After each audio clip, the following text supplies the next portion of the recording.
Hello guys, जय श्री कृष्ण, जय माताजी। स्वागत है बधाईનું મારી ચેનલ વંદનાજી કિચનમાં। આજે હું લઈને આવી છું આ નવો નાસ્તો મમરામાંથી બનતો।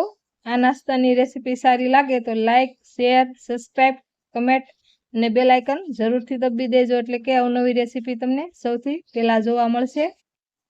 એક તપેલી લીધી છે, 1.5 કળશો પાણી એડ કર્યું છે તપેલીમાં। આ વાટકાના માપથી આપણે 4 વાટકા મમરા લેશું। આપણે માપ સાથે જ આ નાસ્તો બનાવીશું।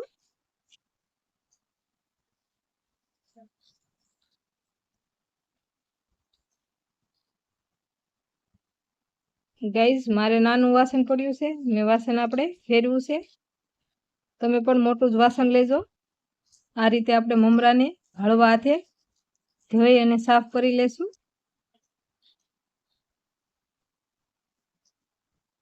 આમાં ભી નથી દેવાની મમરાને, કોસા હાથે જ આપણે આ રીતે સાફ કરી લેશું।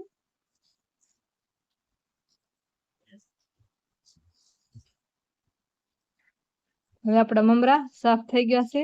આપણે એક જાળીવાળા વાસણમાં મમરા કાઢી લઈશું।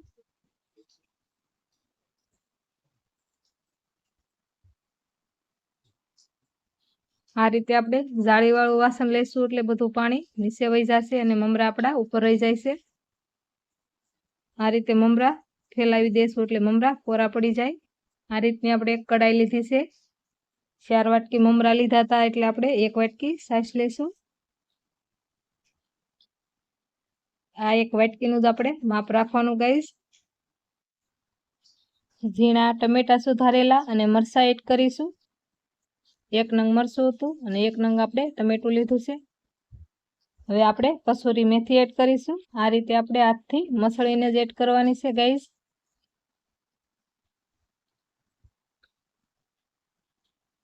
આ રીતે કસૂરી મેથી એડ કરીશું એટલે મસ્તીનું એમાં ફ્લેવર આવે છે। આ જગ્યાએ ધાણા હોય તો પણ ચાલશે। જરૂર મુજબ હળદર એડ કરીશું। સ્વાદ પ્રમાણે મીઠું એડ કરીશું। જરૂર મુજબ ચટણી એડ કરીશું। 1 ચમચી ચટણી એડ કરી છે। 1 ચમચી આપણે ધાણા જીરું એડ કરીશું। આપણે આ દાબેલીનો મસાલો જે બનાવ્યો હતો એની રેસીપી પણ મિત્રો નાખી દીધી છે, એ 1 ચમચી એડ કર્યો છે। અને આપણે આ જીરું લીધું છે એને પણ આપણે આ રીતે હાથથી મસળી અને એડ કરીશું। 1 ચમચી આપણે જીરું લીધું છે। બધું આપણે સરખું મિક્સ કરી લેશું ગાઈસ। આ રીતે સાઈઝમાં બધા મસાલા તમારે મિક્સ કરી લેવાના, પછી ગેસ ઉપર ચડાવવાની, નકર સાઈઝ ફાટી જશે। બધા મસાલા આપણા મિક્સ થઈ ગયા છે। હવે ગેસ ઉપર ચડાવી દઈશું કડાઈ।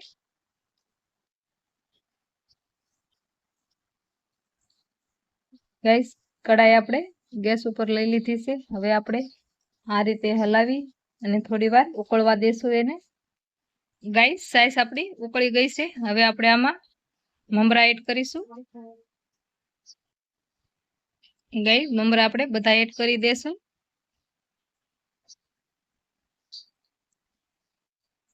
ગાઈસ, મમરા એડ કરી અને આપણે આ રીતે બધું મિક્સ કરતું જ રહેવાનું છે। થોડી વાર પણ આપણે મિક્સ કરવાનું બંધ નથી કરવાનું, નહીતર આપણું આ દાજી જશે। નોનસ્ટિક લીધું છે એટલે આપણે દાજવાની પણ કોઈ ટેન્શન નથી।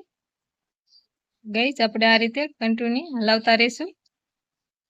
ગાઈસ, આ રીતે આપણે હલાવતા રહીશું એટલે આપણું બેટર કઠણ થતું જશે નાસ્તાનું। જો ગાઈસ, થોડુંક આપણું ઠીક થઈ ગયું છે અને આ રીતે આપણે મેશ કરતા જઈશું એટલે મમરા બધા આ રીતના મેશ થઈ ગયા। ગાઈસ, આ રીતનું આપણું મિશ્રણ થઈ જાય એટલે આપણે ગેસ બંધ કરી દેશું અને એક ડીશમાં આપણે તેલ લગાવી લેશું। ગાઈસ, એ ડીશમાં આપણે બધું મિશ્રણ લઈ લેશું।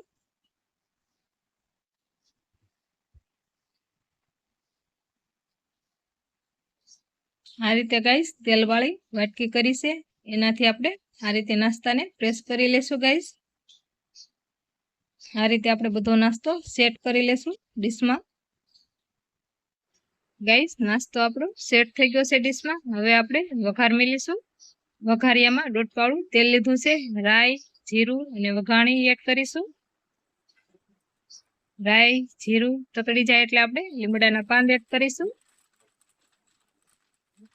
હવે આપણે આ વઘાર નાસ્તા ઉપર એડ કરીશું. હવે ગાઈસ પીસ કરી લેશું. જે સાઈઝ ના તમારે પીસ રાખવા હોય એ સાઈઝ નું તમારે કટ લગાવી લેવાનું. નાસ્તામાં થોડા મોટી સાઈઝ ના ગાઈસ રાખવાના.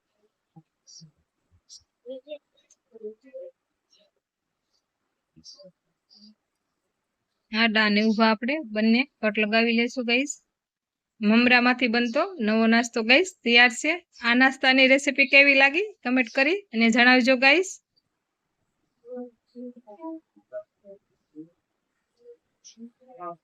આ રીતે આપણે તોડીશું એટલે ઈઝીલી તૂટી જાય છે ગાઈસ. નાસ્તો મસ્તીનો કોસો રૂ જેવો નાસ્તો આપણો બન્યો છે. મસ્તીનો આપણો જાળી વાળો પણ નાસ્તો બન્યો છે. આ રીતે ગાઈસ નાસ્તા હારે આપણે ગોળ આંબલીની ચટણી સર્વ કરી છે. આ ચટણી હારે ખૂબ જ ટેસ્ટી લાગે છે.